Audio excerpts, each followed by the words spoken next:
running on some low bandwidth today, but we're glad to have everybody here joining us. We had some folks reach out, things come up, they're not going to be available, but as always, we are getting this recorded and this will be shared out through our email distribution as well as over our Facebook group and through our interactive portal on stemworldcity.com. Very, very exciting day today. There's been some releases from Drone Blocks, so their software is getting better. And we have some phenomenal guests. We have Miriam McNabb with Drone Life, and we have TC Freeman with the North Carolina Department of Transportation, both with organizations who are supporting the North Carolina Educator UAS Cohort, and both doing very interesting and great things for the UAS drone industry as a whole. So anyone at any point, if you have any questions, please use the Q&A section of the webinar in order to drop those questions. We do already have Heather Locklear has a hand up. So it looks like she put her hand down or maybe back up, maybe not meaning to put the hand up. Heather, do you have a question? No, I'm good. It was just already up. I'm sorry. Okay, no worries. Glad to have y'all. Thank you for being here, Heather. Excellent. All right, so we're going to kick things off. I'm going to go over to Miriam McNabb. Miriam McNabb is the editor-in-chief with Drone Life. Miriam is out there connecting with folks that are doing all different kinds of things in the industry, and she is sharing that information through the online publication of Drone Life. Drone Life is a supporter of the NCEUASC, and I'm going to go ahead now and let Miriam introduce herself and tell us a little about what she does in the industry. Well, thank you very much. I really, I'm just here today to introduce myself and to express my appreciation. You know, I'm someone with 2 kids in school, and this has certainly been an unprecedented time period for educators everywhere. So just want to let you know how much deep respect and appreciation for taking it above and beyond and adding something extra to the curriculum for your students. I really feel that this is a win-win situation, so great for the students and also so great for the drone industry.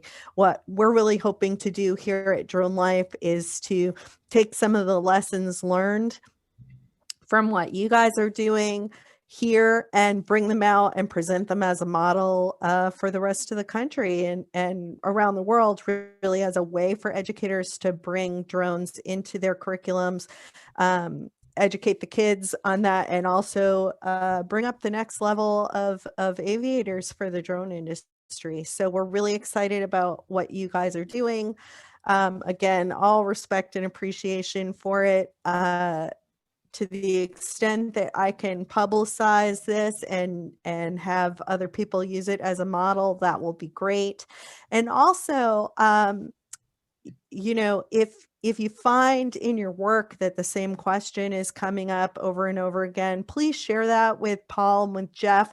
They can get it back to me. Maybe I can write an article about it and get it out to other educators who have been wondering the same thing or have been presented with the same problem. We'd love to be able to spread the word and help other educators out as much as we can. So thanks so much for having me. I'll just step back now and carry on with all the good work. Excellent, Miriam. Thank you so much. Thank you for joining today, and thank you for supporting what we're doing here in North Carolina and you know, helping promote what these teachers are doing in order to help drive the industry forward. Now I want to turn to TC Freeman. TC is with North Carolina Department of Transportation. I think TC is aviation safety specialist, or is there is that it as well as education outreach, or you know, the exact title, and then go ahead, you know, introduce yourself. Yeah, so it's a little. Sure. Thanks, Paul. I can't believe I'm sharing the virtual stage with Miriam McNabb, for crying out loud. What in the world? This is just such an honor, man. You're mocking me. And really like what you're doing over there, and on Drone Life. So it's pretty cool. But yeah, TC Freeman. I've been with the NCDOT Division of Aviation for 20-some years. So it's been a long time, and started out in manned aviation. So the short story is basically grew up flying small planes with my father over in Greensboro area, North Carolina, kind of the central North Piedmont area. KGSO for you aviation buffs, and had a great time doing that. Had an uncle that flew for the old Eastern Airlines, if you remember Eastern Airlines back in the day. So that was a lot of fun. And so my uncle was probably a mentor from afar, as he was in Atlanta, Georgia, flying, and had the kind of the glory days of the airlines. And I also grew up with my father flying like RC aircraft. So for folks that are familiar with that, you used to go out to the RC field, and you had laundry clips, clamps, and they had different colors for the frequency, so you didn't go over on somebody else's frequency. And if there was too many people, if you had another person that had that same color laundry clip, you couldn't go, but you would put it on the board to show you were flying. So we've come a long ways, haven't we? So yeah, cool. But I was kind of in the track of doing the aviation safety thing, but on my way to the airline. So when you're doing the man pilot thing, the all important turbine engine time is multi-engine turbine engine time is all important. And I was able to get in with the state to do that. So a lot of aerial photography and flying in general passenger service. And then along came drones. So that was pretty exciting to see drones come into it. And I never thought I would have to distinguish myself between the aviation safety guy that's man or unmanned. I guess it's all kind of one of the same thing. So it's been exciting to me to pass that passion along to other folks. And we've had an Aviation Explorer post, a lot of kids camps, a lot of these outreach kind of things, in addition to doing safety for pilots and mechanics. So we're pretty comprehensive in the state. We used to do about 60-some events a year on safety type topics and outreach and that sort of thing. So it's been a lot of fun doing that. And I think the exciting thing too is you're seeing with drones, like the barrier to entry is a lot less. I guess you guys probably agree with that. So learning to fly is an expensive endeavor. Some of us are still paying for that flying, right? And that's tough. So drones makes it a lot easier to do that. So I found that my passion is sharing that with younger folks and seeing them maybe develop an entrepreneurial spirit, or like Miriam does, an entrepreneur, and show them that they could start their own drone business, even it being on a small scale, and really get into it. So we're really happy with to be a sponsor of the NCEUASC. So I met Paul and Jeff. It was great to see what they were doing out there. And we partnered with the Department of Public Instruction to bring Part 107 training to high schools.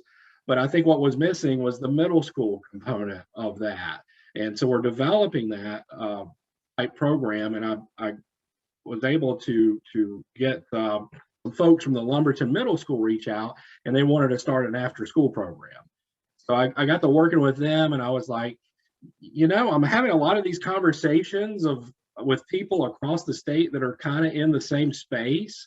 The buzz about drones is really huge. And there's like all these organizations kind of traveling in the same direction, and people and things, but nobody's necessarily talking to each other. And so really, I think the goal is to try to harness those folks because we're all wanting to do good things and propagate this drone thing and see that continue on.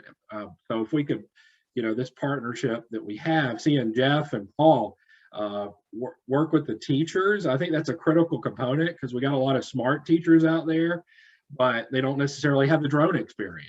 And also, it's just kind of like, breaking down those barriers of, wow, this is too difficult. So as Paul impressed upon me early on, it's very easy to throw money at these schools, buy them a bunch of drones, and then guess what? They sit in the closet. So Paul, I'm quoting you on that one. And that's really a problem. So I think it takes some good old fashioned just getting with people and all that. Two, with drone blocks, it's a great program, right? But what is the completion rate of all online classes and all online content? It's pretty horrible. I think his is a 80% incompletion rate off the top of my head, hitting it maybe. So it really takes, to me, that person-to-person interaction and developing those teachers that have that expertise. So, I'm getting long-winded here. I'm sorry about that. So, I'm probably forgetting some stuff. Yeah, so that's great. And we have Phyllis King. I want to shout out to Phyllis King, who is in attendance right now, and she's one of the educators that, through connecting with NCDOT, we've been able to bring on.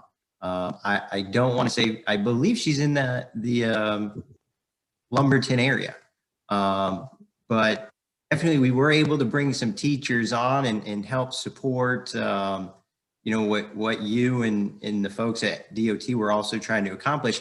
Can you tell us, TC, just briefly, how is the Department of Transportation using drones around the state of North Carolina? Oh yeah, that's an important point. That was the one thing you wanted me to talk about. I'm sorry about that. I totally glossed over that, didn't I?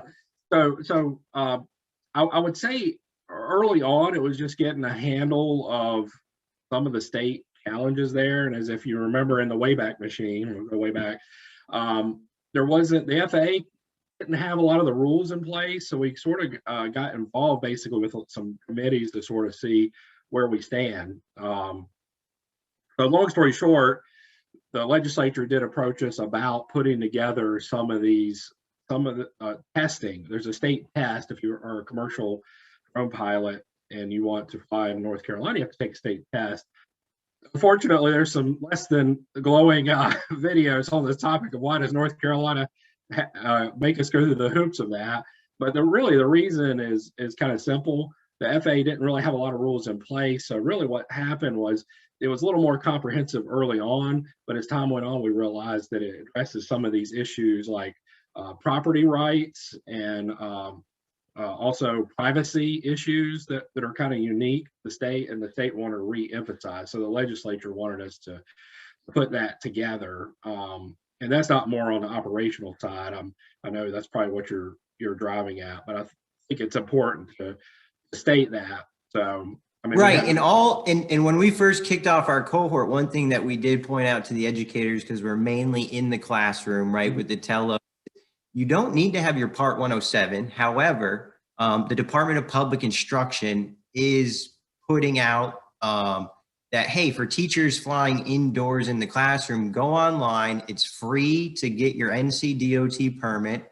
And that's what we did when we first put this cohort together. We gave the link. We provided all that information to our cohort members and said, hey, go get this free government permit, and you're going to be more knowledgeable for it. Yeah, there's a lot of good information. It's also, one last thing, the privacy and property rights, but it's also wildlife. There's nowhere like North Carolina where you have to be pretty upfront about, you can't weaponize a drone and go hunting with it. You know what I'm saying? So that's the only drone law on the books here where I live in New Hampshire. So you can't weaponize your drone and go hunting with it. So just we an have, aside, sorry. we have the redneck factor in New Hampshire of all places too. Okay. Not that hunting is redneck, but to get creative and put on a drone. Now, we start getting a little borderline there, but So So bridge inspections, construction, drones over the last few years, emergencies, the DOT, what are they doing with drones? Yep, Paul, I alluded to the question again. So that's pretty much it. I got involved early on with the program to get the Highway Patrol their 107 certificates, and what that was to do was they could use that during accident investigation. So if you've ever sat in traffic for a long period of time, you feel bad for the people that are in the accidents and all that. At the same time, you're going, man, this takes a long time and this road's totally shut down. We can't go anywhere. So they found with drones, they could significantly cut the time by flying the drone around, and instead of getting the measurements out and doing all that they have done historically, old school style, they could do it with drones and really cut that time down. So that was one. Most recently, we've done some of the bridge inspections. I've got some video I'll have to share with you there. It was the Bassite Bridge going out to the Outer Banks, and they were able to fly into the interior spaces of the bridge and do those inspections. So I think that's kind of our tip of the spear kind of stuff. There's not a whole lot of activity in that around the country, so that's kind of cool to see that sort of thing. Also, we're a popular destination for not only visitors and influx of citizens, we attract hurricanes. So we have a lot of hurricanes out there, and we do a lot of post-disaster stuff. So that kind of put DOT Aviation on the map as far as when a hurricane would come through. We actually had drone teams go out, and each drone team had a highway patrolman as an escort, and they would go to these areas and cover that footage, that damage, so they could do some assessment. And I pretty have being a man pilot, I think our kudos goes out to our man flight aerial photography. They went out and in one day did 90 locations for aerial photography for post-disaster. So I think the healthy attitude, and I've seen a lot of other folks say it's a teamwork. Drones are good for some things, but not for all things. And manned planes are good for some things and not for all things. So you use your tools in the appropriate manner. And let's see here. Was there any other one, Paul, that you wanted to highlight, the uses that you've seen? No, I think that was great. I shared a link for our attendees from the NCDOT news on the website that has information regarding the inspection of the Bass Night Bridge. So to any of to our attendees, you can check that link out and learn more about that. And the only other thing, TC, I mentioned before we transition to Jeff, and what you mentioned is great. Automation, right? These state troopers that are using drones for reconstruction, they are putting drones up into automated with some manual capture, right? But they're most certainly using Pix 4D, I believe, is what the State Highway Patrol uses to automate the capture of their photos. And it's something Jeff and I covered during one of our short explainer videos, Jeff, last month, when we were showing them how to create that flight plan to where the drone repeats and it flies that specific pattern. But the last thing maybe, TC, is the IPP program. Right. Maybe just touch a little bit on drone delivery and how the IPP is moving in this state. And for those listening, IPP is a initial pilot program. Is that correct, TC? Or I'll let you go ahead and explain it. Integration pilot program, wasn't it? TC, am I wrong? Yeah, that's UAS the Integration acronym. Pilot Program. Now it's beyond. Exactly. Now it's the Beyond program. So thank God that doesn't have an acronym. I imagine there's some dude up at FAA headquarters in DC. That's his job. I'm the acronym person, and let's make sure he keeps his job cranking some good acronyms out. But let's see. Oh, some of the other uses, Paul, and I'll get into that, is Department of Labor. We've done a lot of training for other state agencies. So I've done a ton of 107 ground schools as a flight instructor and all of that. And the seriousness of that, let's say you have a construction accident, or maybe like they're doing like trench accidents, you know, a trench falls in on somebody and whatnot. Well, they've been taking drones out and filming that, and that sounds all well and good. And you think about a lot of bureaucratic paperwork. Guess where that video footage could wind up? In the court of law. So it's serious. So they have to use a lot of this video footage. And I've got a friend of mine that we went to for Tech Aviation over in Greensboro, GTCC, and he wound up with the Department of Labor, and he put their drone program together. And he was expressing to me, hey, you get on the court, you get on stand in a trial, and you bring up that video, it's serious business. So that's one way. We actually did some weird stuff like bats. There's over in Asheville, they have a bat cave. So they flew the drone and did some of the, I guess that would be, is that thermal type drone camera stuff that they're doing with bats is pretty crazy. But then there's the IPP program, and that basically you got selected by the FAA to do things that were out of the normal regulation. So like beyond line of sight and carrying packages of some sort. So there's a lot of activity around, especially like with Wake Med. So they're delivering hospital medical type samples, blood samples, and that sort of thing. And we're working with industry on doing that. And that's evolved into what they call the Beyond program as well. And I think you've got some going down your way, don't you, Paul?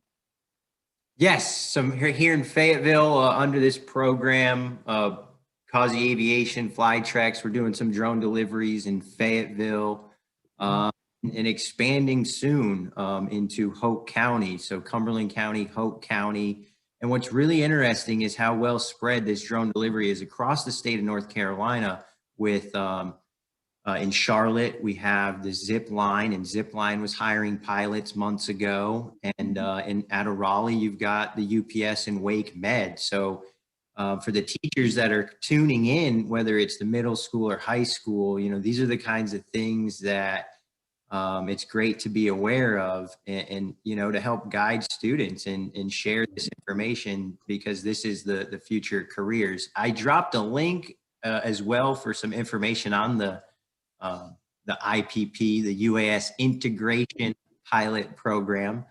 I love when I just throw things out there as opposed to going to the experts, but yeah, so IPP for short. That's it. Oh, I do want to say, sorry, too, just from a global perspective, because we do have a global audience. North Carolina is really first in flight, especially with the IPP and the Beyond. They have done just most of the drone delivery work. I'm going to go out on a limb and set myself up to get insulted by other states, but seriously, North Carolina is currently really the most active state in stretching the boundaries of what can be done with drones. Yeah, Miriam, you did a great segue for me too, and really this wouldn't happen without it's the industry partnership thing. That's really the key to this. So we're pretty much, you know, facilitate the government FAA interaction side, and you know, the FAA gets criticized for dragging their feet and all that, but this is a program that helps get things moving along and all that. So kind of the elephant in the room is you know, putting manned pilots out of the job. But as you said, Paul, as autonomous as you say, there's still people behind the scenes, pilots and whoever else, that are controlling the drone. So again, I think it's one of those situations where perhaps things will shift. You use the right tool for the right job, and so it's exciting to see these companies do it. And I really like the autonomous side. Hey, before you know it, maybe before I retire, we'll see airlines down to one pilot. What do you think? Could it happen? Potentially, no? Right? Potentially, maybe with the first officer sitting on the ground. The first officer who's first officer for 10 flights with a captain in each. I don't know. I might not get in that plane, but hey, being a pilot myself, I'm always sitting in back waiting for that opportunity. So if there's only one pilot in the cockpit, the chances of me getting called up to the front are even higher, right? Well, awesome. Thank you, TC, for jumping on and sharing with us, your background in aviation, and as well what what the NCDOT is doing. At this point, I want to jump over to Jeff. Jeff, you've been very quiet, and I know that you are ready to jump into the nuts and bolts of some of the things that we need to at least cover for our competition in May, and then just take us right into what you've got going here. I think Matthew, you want to bring him on. Yes. Go ahead and add Matthew as a panelist, because what Matthew is going to show us is one of the reasons why I'm glad we started this cohort, because I really enjoy interfacing with educators to find out, how we can better integrate technology into the classroom and raise student achievement. So I'll be bringing Matthew on in just a second. But first and foremost, let's talk about an issue that's starting to arise a little bit, and I want to make sure that we are addressing it, and that is the Chrome remote desktop tool. Right? We talked about that as a way to allow students who have Chromebooks to connect to your machine, right? That has the drone blocks on it. Well, a couple of you have expressed that, that your districts are saying, giving you a flat out no, we're not going to do it. It's a security risk. Well, let me say that we are in the process of responding to that. Paul and I met with Morgan yesterday to bring this issue to her attention.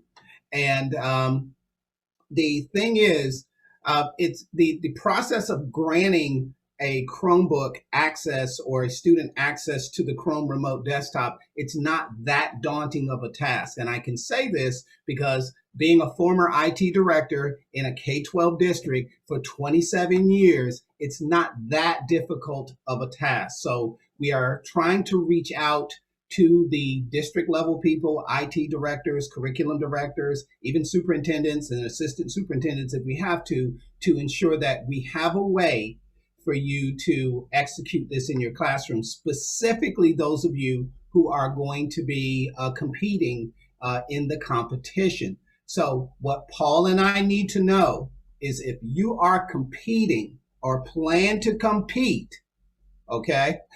Yeah, right, Brett. I know that's right. But if you are planning on competing and you are having trouble with your students getting connected, or you're having trouble with them connecting with Chrome Remote Desktop, and because your district is saying we're not going to allow it, we need to know, okay? And we need to know ASAP, okay? So please, you can let us know through the chat, or if you want, you can email us directly, okay? Now, so the next piece to this is, the cohort itself. Now, let me just state that Paul and I, we don't have all the answers. The remote pilot program evolves every day. Paul and I sit and have talk. We sit on the phone some days and just kind of talk about where we want to take it from the things we've learned from different educators. But the program itself, we want to hear more from you, the educators, about how you would like to use it in your classroom, how it's working, the things that are what's working and what's not. Is it engaging your children? So I'm going to share a quick little story with you. Paul and I have been working with the Alpha Academy here in Fayetteville. It's a charter school. Some of you may have heard of it. Well, they actually approached me and Paul, and we sat down with them, and now we've implemented this drone academy into their school. And for 2 weeks, 2 Saturdays, or 8 hours in February, and just this last Saturday, 4 hours, we've exposed their high school students to 12 full hours of the remote academy. Here's some of our observations, okay? The Alpha Academy serves underprivileged youth, okay, in this area. But what we've noticed is that we've found that these students really wanted to be there. Because they wanted something interesting to do. We also, I want to speak specifically, one of the students is on the spectrum. He's high functioning autistic, okay? And he has just been a rock star with this program. Now, these were some of the things we noticed when working with him. We let him work by himself because that's, you know, with students who are on the spectrum, a lot of times they like to be self-guided. So we gave him an area in their auditorium, which, by the way, they have a huge auditorium.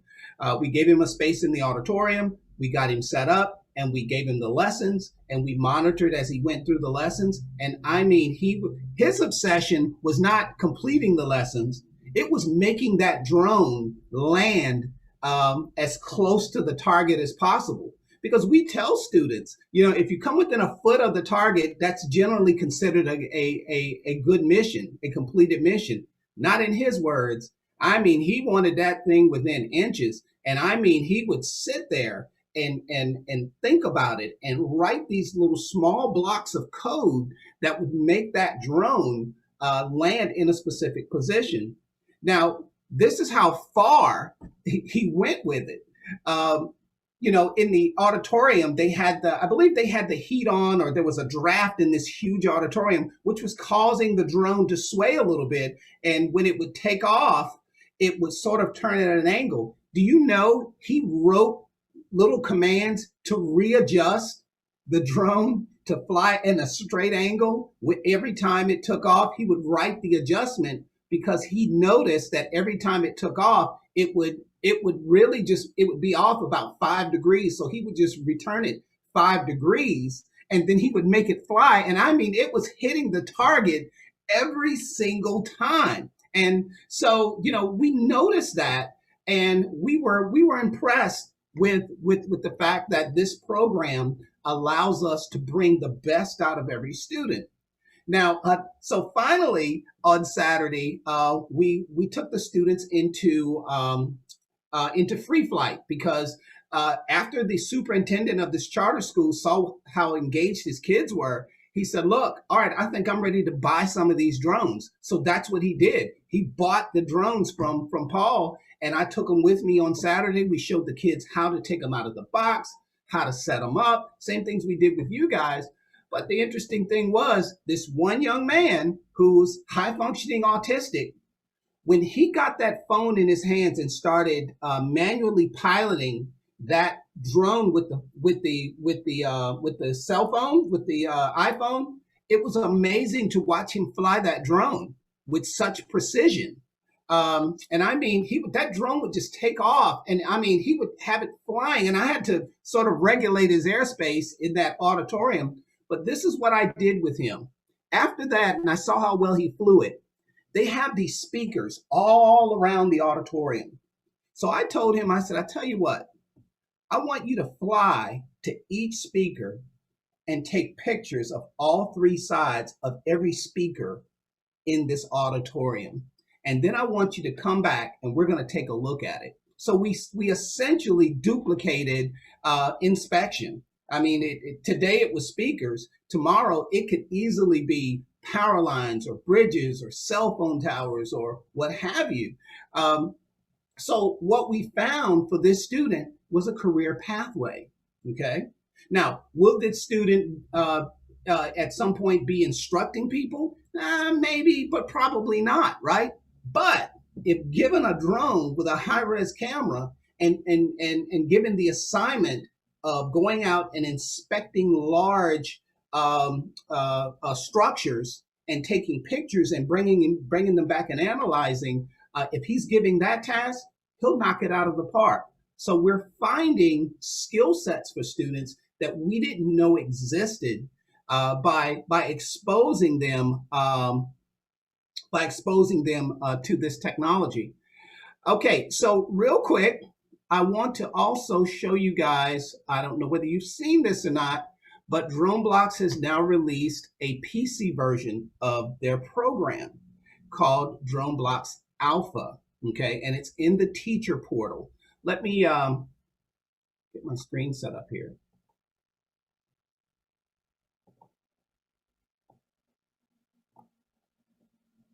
And if you haven't taken the time to take a look at the drone blocks, at the drone blocks courses, take a few minutes to do so. Let me share out here.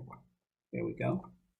Yes, everyone in the cohort, you have access to this curriculum. It's available online. This right here is going to help you take what you learn here to the next level, especially in the classroom. The drone block software has gotten even better now when you open this up onto your platform, and I'm probably stealing Jeff's thunder. But we always do, Paul. Go ahead. You can have it. I got now. I just wish my video was showing. If I showed the video, you wouldn't be able to hear me clearly, but we've got live video feed in the drone blocks drag and drop simulator. Live video, folks. This is huge. Yes, it's right here. Drone blocks desktop alpha. Okay. And if you click on it, and then it's only one video in there, right? But if you click on that one video, at the very bottom, you're going to see the link to download it for Windows and Mac. Okay. Windows and Mac right here. And I'm going to go ahead and launch it here. I've got it right here. This is what it looks like. Now, somebody tell me, somebody's going to pick this up. What does this look like in terms of coding? What does this interface look like? Somebody tell me. Somebody's going to say it. That's right, Brandon. Yep. Malia, it's Scratch. It's Scratch. Joseph, it's Scratch. That's exactly what it is. They took the Scratch interface, folks. Now, for those of you that are saying, what is Scratch? Okay, if you go to Scratch, I believe it's scratch.mit.edu. Let me make sure. I don't want to tell you guys the wrong thing. I believe that's it. Yeah, don't be like Paul and just throw out, words. Initial, integration. There it is. Oh, wait a minute. I just sent that to Paul Rossi direct. He doesn't need that link. There we go. All right. So that's the Scratch, the link to Scratch. This is one reason why I say, Scratch is the perfect way to actually expose students to coding. And just imagine, folks, just imagine for just a moment, because I love to say this phrase, just imagine if we started exposing students in elementary school early and often to Scratch, and then by the time they get to middle school, they have this type of tool, right? This tool here that's built on Scratch. It's going to make the transition to drones. There you go, Brad. That's it. You do it in K5. Absolutely. And if you expose them to it early and often, just exposure. We're not talking about mastery. We're talking about exposure. You expose them to it early and often. By the time they get to middle school and they see this interface, and now they're telling a robot what to do with it, I mean, it's off to the races. Or even if we start bringing this interface down to the elementary level, I mean, the things that we could accomplish as a state in terms of fueling the pipeline for unmanned aircraft pilots and engineers and stuff like that, it would just absolutely be phenomenal. And it absolutely, I'll cut in, because when you see this live camera come up and you're talking about mission planning for a mission planner or Q ground control, more and more systems that are being developed in the United States, this is what you look at. You plan a mission on your left-hand side, you've got a map, and then you're going to have your launch button, you're going to have your live feed. So it's amazing to be able to get students in the K5, 6th, 7th, 8th grade exposed to this stuff. Absolutely. And if you look over here on the left-hand side, you see the different types of controls you have. And one of them, this purple one, there it is. Ta-da! Take photo. And then there's start video and stop video. Okay, so now that has been integrated into the Scratch environment. Now, before you get excited, okay, we will be using the original drone blocks for the competition, because we don't want to flip the script on anybody. This was a little late getting out. Had it come out a little bit earlier, we probably could have centered the competition around that, but we don't want anybody to have to stop and learn something new. But as we've said before, this cohort's not going to stop. This will be an integral part of everything we do moving forward. Now, it says my drone is connected, but I'm not getting any video for some reason or any telemetry, but it could be my machine because I've been running a ton of things here lately. So one other thing too, and this is my segue in for Matthew. Ladies and gentlemen, if you have an idea, okay, give us a call, email us, or let us know what's on your mind. And I say that because Matthew emailed me and he said, look, I'm really enjoying this, but I really want to use this camera. And this was before we found out about this DroneBlocks Alpha.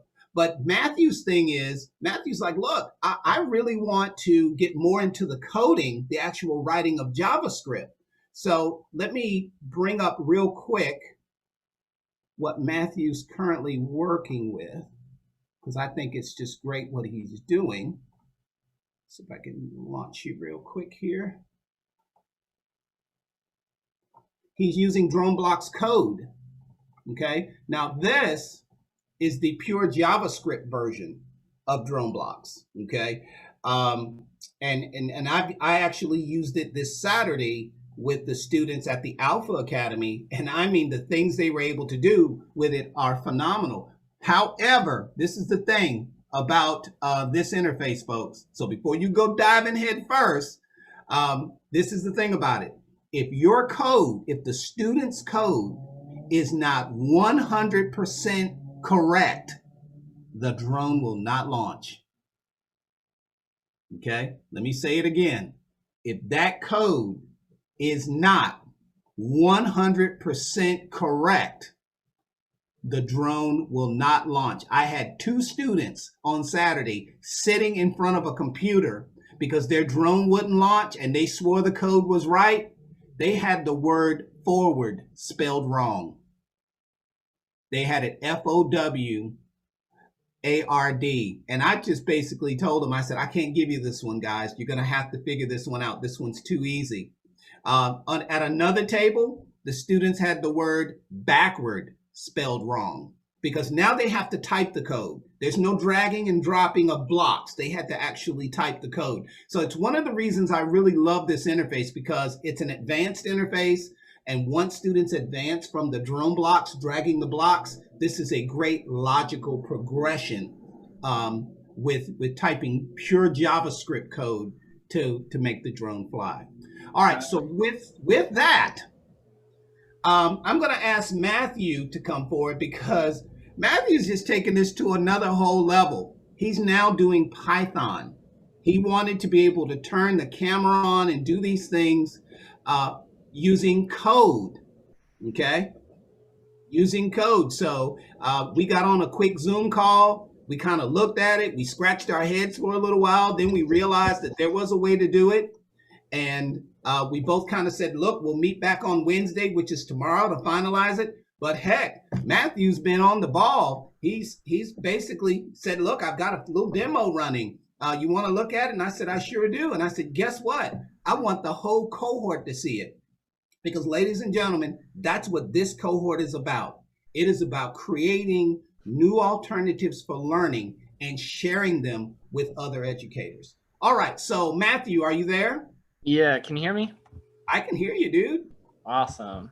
First of all, I just want to say it's great working with you. And our session last week was great, and we kind of fed off of each other. And I'm quite impressed with what you're doing, and I see why your students are doing so well. So let's see. I think you have sharing controls.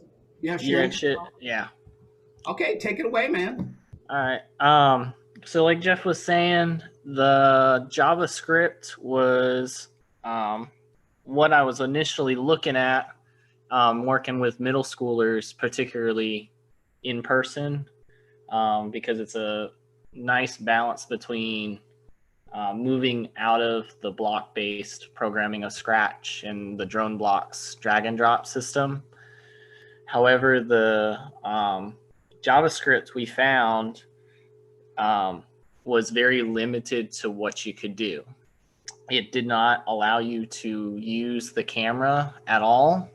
It was only for taking off and then doing the movements of the drone, which would be fine and all, but after a while, I had a feeling that the students would get bored with that, and they would, and also as a means to confirm that they completed the mission properly, it would be nice to take a picture of certain objects. And that kind of led us down a rabbit hole of trying to find a good system that was not too difficult, but challenging for the kids and allowing us to activate that camera. So we had tried a couple different things. We tried looking around for JavaScript and stuff. Kind of hit a dead end with that through drone blocks. We looked at the Node curriculum as well, which was kind of still within JavaScript, but it added Node into it.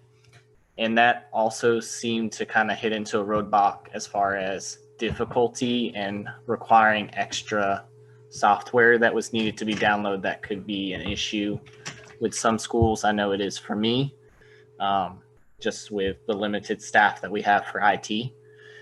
And so we then looked around some more and we decided on Python, because we talked about in that my students are already exposed to MicroPython through the microbit system. And so that was a good thing to see. Yeah.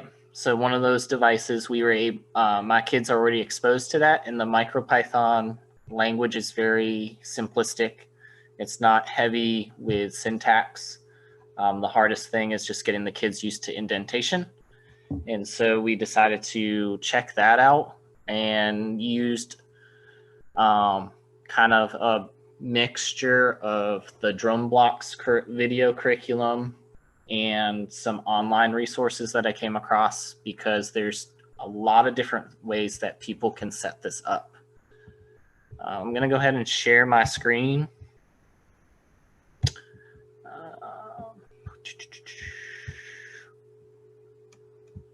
Let me just do.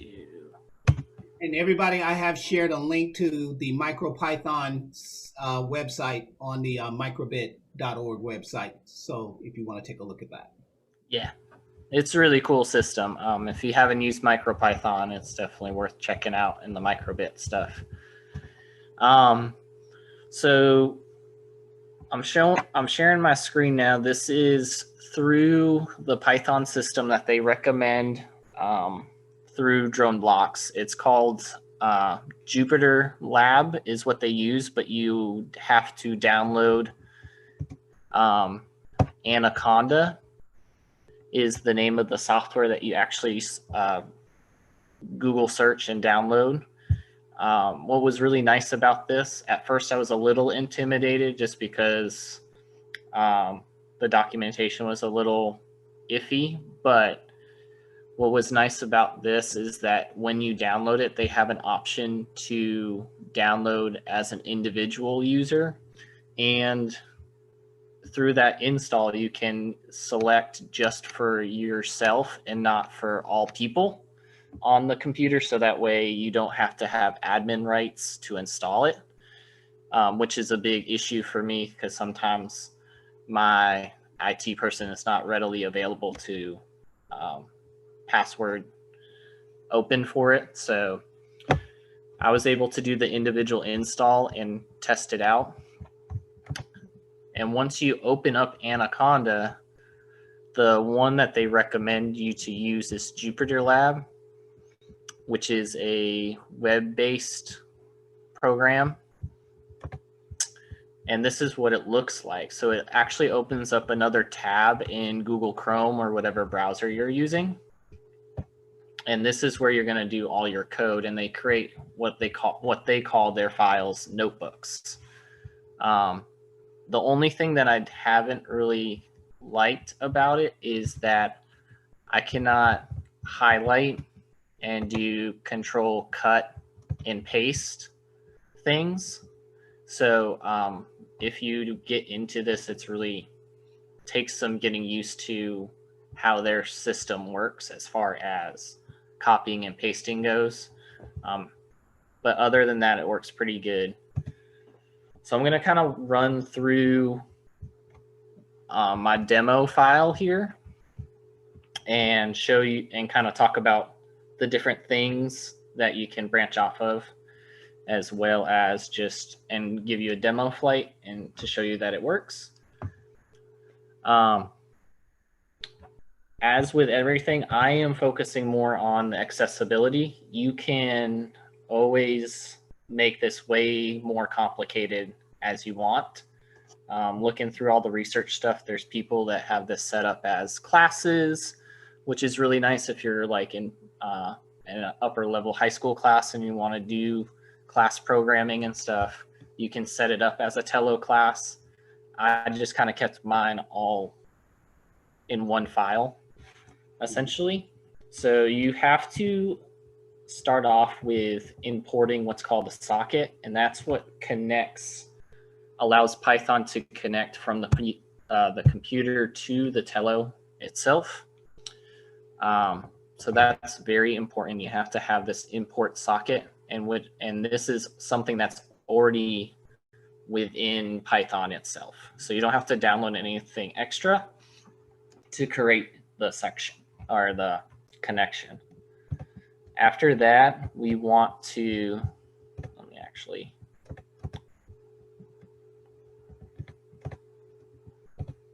And Joseph, I hear what you're saying. This can be very, very intimidating. I know there are a lot of people with their eyes wide open right now because this is actually what's happening under the hood with drone blocks. Okay, this is under the hood stuff. But trust me, it's intimidating when you look at it. But moving forward, a year from now, you guys will be doing this with no problem. I promise you. This is some really high level stuff. But I'm glad that we have one of our own cohort members that's taking this bull by the horns to really run with it. No, definitely. I think this is something that you don't have to have your kids, and this is something that me and Jeff talked about. You don't have to have your kids create it from scratch. Mm-hmm. You could give them a shell, and I'm going to show you the sections that I would have the kids create at a basic level. Right. I'm just kind of explaining where we're coming from. So like you have to give the IP address and the port number for it. You also set up your computer IP that's going to relay the signals from the computer. This is where if you're using a Chromebook, you have to switch to some kind of Mac or a PC computer or laptop. I spent hours, and Jeff knows this. I'm a big proponent of REPL, which is an online website that you can do an online compiling, and I could not get it to work, and that is because those types of systems, they scramble their IP addresses so often that it will not sync up. And so I kind of gave up on that avenue and came back to doing just a basic Mac and PC version. So another area that you can also talk to your kids about is the UDP system, the packet sending, because that's what you're actually setting up here. And I'm more than willing to share this out to those that are interested. But essentially what you're doing is you're setting up a packet system that's going to send these little packets out of information out to the drone, which is why it responds kind of slowly sometimes, because it's trying to pick up those packets and they don't always make it. So it always is going to have some sort of small delay. And this is part of the whole Wi-Fi connection, folks. Being a retired IT engineer, UDP, this is all IT networking stuff, but you don't have to teach this to your kids. This is just how it works. That's all it is. Yeah, exactly. So this is this top section that I kind of briefly walk through, this is something that I would already have set up for the students. Because this stuff is pretty high level and it's a lot to remember. I would already have that set up for them. You can still walk them through it, but that would be something that they would not have to do. And if you're doing things like, if you're doing things like this in the middle school with your 6th, 7th, 8th graders, even your 5th graders, right? You set them up with that information. When they get to high school, that's when you're gonna, that's when you can start stepping it up and introducing them. Or at some point, start small and then work your way up. Yeah, absolutely. Yeah. So, this next section is setting up all the different commands and stuff. So what's really nice about this is I found a system where like pretty much everything is just a copycat of the next one. So it's like, it's a nice little pattern that I was able to create, which would also help with the students learning this. Again, you can go beyond this and make it as complicated as you want, but that's up to you.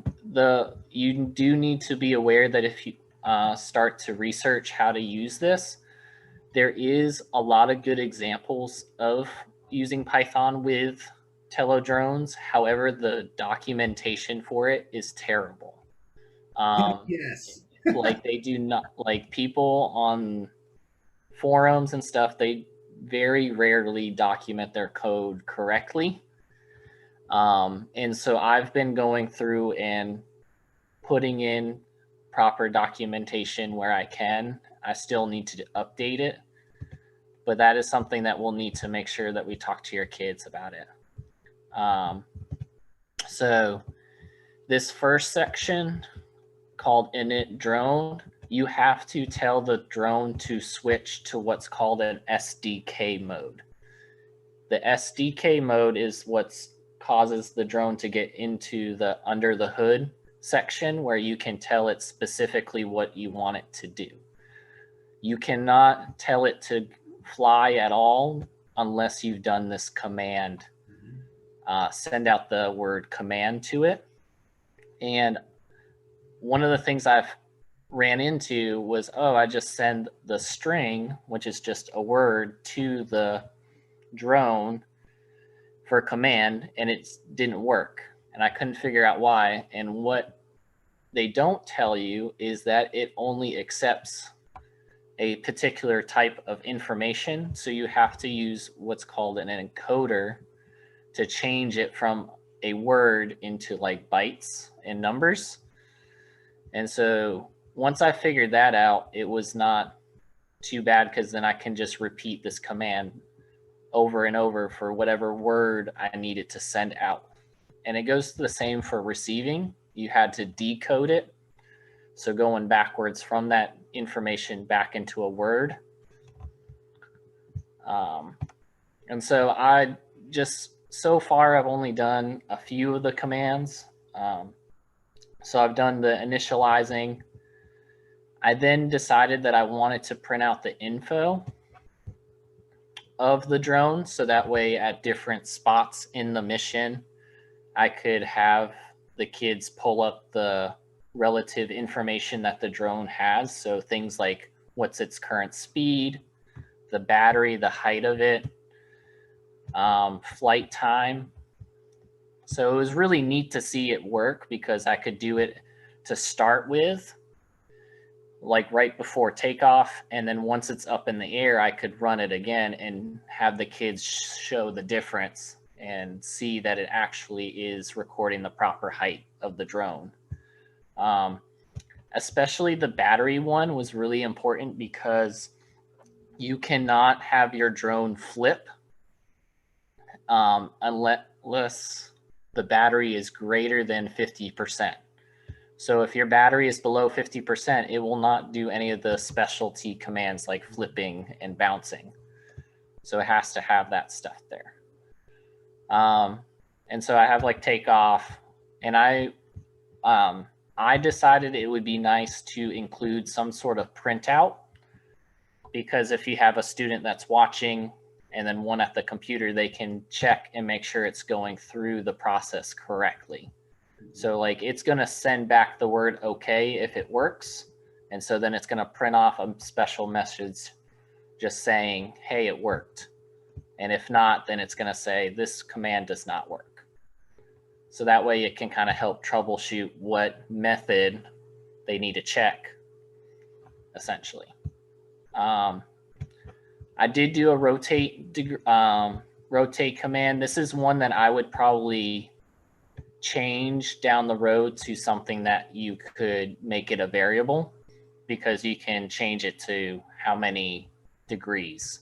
Right now it's just set to 90 hard-coded, but you can always update it to make it whatever the user inputs. So I did a flip and a land, and then you don't have to have this, but this is just good practice. There's a main method, which is the actual order of the methods you want to use. So you always have to start with some kind of initializing command or method, depending on how you have your setup. I would suggest running some kind of grabbing that info first, so that way the kids can make sure that their battery is charged, because unlike the JavaScript or the drone blocks things, Python does not have an automatic little ticker at the top of your screen. So you have to manually get that information and then taken off. And then you can throw the info at whatever point. I just chose to do it after the takeoff, so I knew that it was working. And then you can repeat this. You can use loops at this point. I haven't done that yet just because I've been busy messing with other things. But so I'm going to kind of show you this. And then really, really important though, is you have to have this shutdown command for the socket, which was the connection that we created at the very top of the page. And you have to close the socket. If you don't do these two things, and I found this out, was that the socket, the connection will never eliminate. So if you try to retest it, like update your code or anything, it will not actually fly. Yeah. It will just stay there, and then you have to manually pull the battery out of the drone and hard reset it. And so this kind of prevents that just by adding these two lines there. So I'm going to go ahead and connect it. So I'm on a laptop. I am hardwired into my router, but I'm going to also connect through Wi-Fi to the Tello. And I confirmed with Jeff, each Tello, so like I'm planning on having a class set, and each Tello should have its own call signal. That is correct. And what I generally do is get a label gun and label them so students know what drone to connect to. So it should be connecting. I'm just going to give it a second. All right. So mine is connected. What I'm going to do, I'm going to, okay.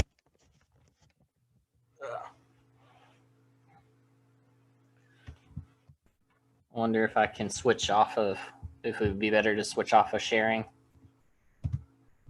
and see. Yeah. Is my camera we can, the main one? I can see you. Okay. Yeah. So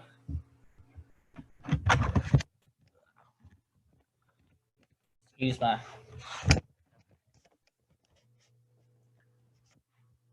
So. Yeah, whatever it takes to make it work. I've been in that situation. Yeah, I was gonna set up my phone to do a webcam, but I just ran out of time. All right, so I'm just gonna hit play. There's a play button on the teletester or on the Jupyter Lab.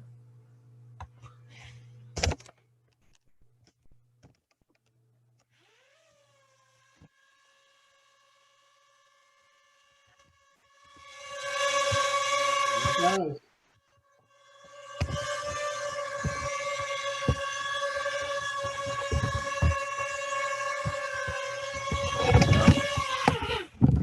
And see, I've ran. I'm wondering if I used a battery that was not. Probably what it is. Yeah. But no worries. No worries.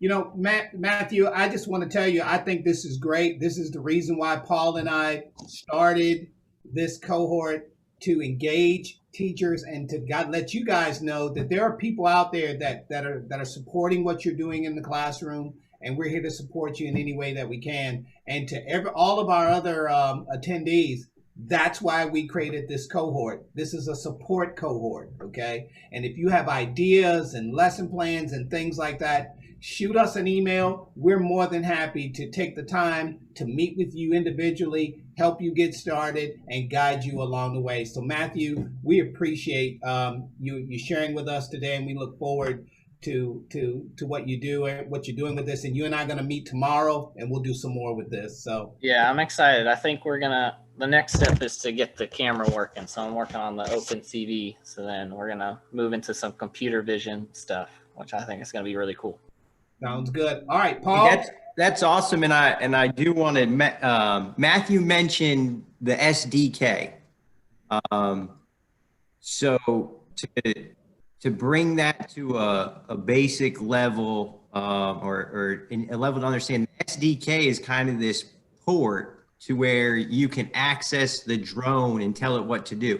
So with the Tello, right, we've got this little tiny Tello drone. It's got that SDK capability. With these large drones that we're seeing being operated in the commercial space, it's the exact same thing. So a Phantom 4 or a Matrice 300, it has a port so that third-party software providers, the drone itself is just a piece of hardware. That's all.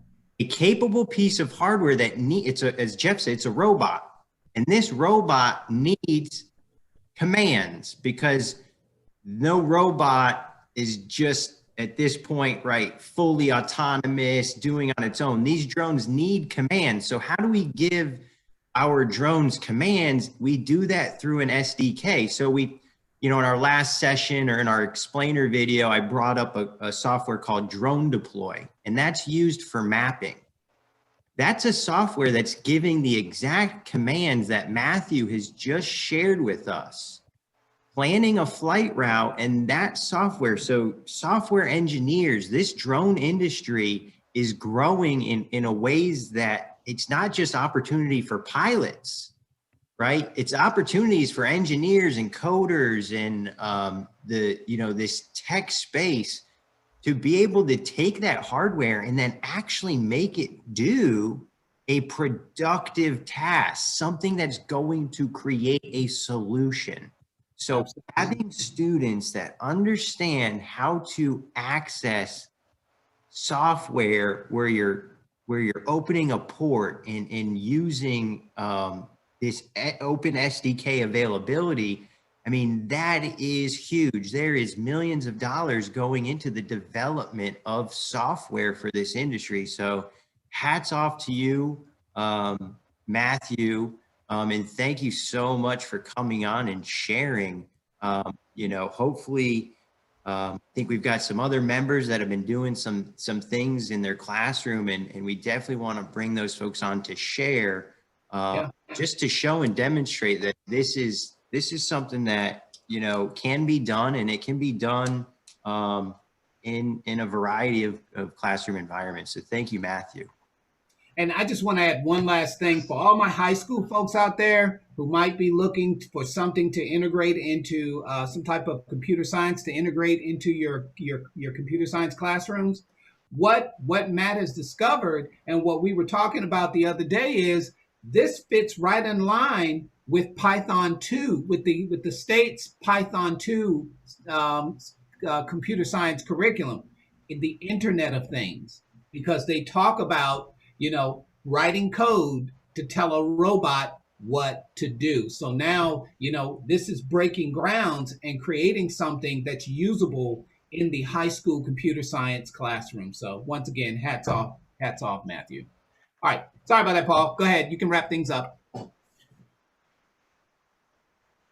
Shut your video off. I muted. I was Okay. muted. Easy. I'm trying to bring video back. I want to bring this face into everybody's life for at least a short period of time today. And we're so thankful. Oh. Moving along. So we've reached the end of our session here. If we've got any questions, we had, interest at different levels. I saw some folks that were like excited and they were definitely enjoying what Matthew is sharing. And then we did get some folks that are like, hey, you know what? That's not quite for me yet. But as Jeff mentioned, the reason for this cohort is to take everybody and advance them forward. Even if it's not to the same level at the same time, we have varying levels and we want folks to be able to support one another. So we will be reaching out to folks regarding the remote desktop stuff and the May. Right now we have 16 schools that were interested. We're looking at 6 high schools and 10 middle schools.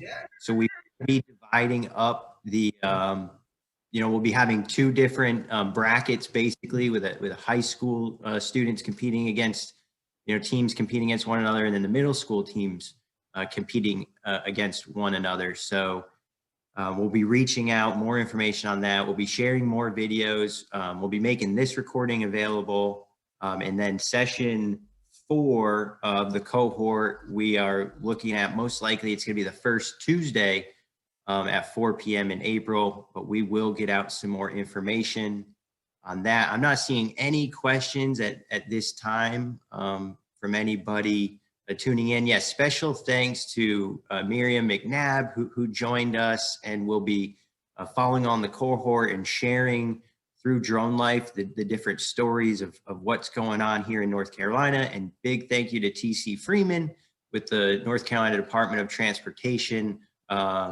We greatly appreciate your support, and we know that, once things, as schools move more into in person and next year and in the years to come, right? Because this industry is only growing.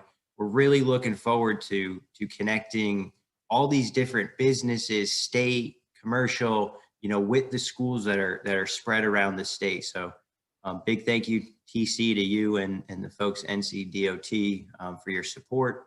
Thank you very much, Jeff Epps with Emerald City. As always, a huge reason why this cohort is so successful. So thank you, Jeff. And if anyone has questions, you can reach out. Jeff shared his contact information. You can reach me, Paul Rossi, at 910 Drones. I'm just trying to make you laugh, Paul, with the drone on my head. Drop that into the chat. So if anyone doesn't have my email, you can reach out to me. Now, Jeff's. What are you gonna do? A drone? You hanging on for 15 minutes? Do you have a talent show? Yeah, I put LED lights on my drone. See? Awesome. Lights on my drone. So. Awesome. Again, thank you, Matt. Thank you, TC. Thank you, Jeff. Thank you to our members. Again, we look forward to connecting with you all and reach out with any questions. Have a great week, and bye, everyone.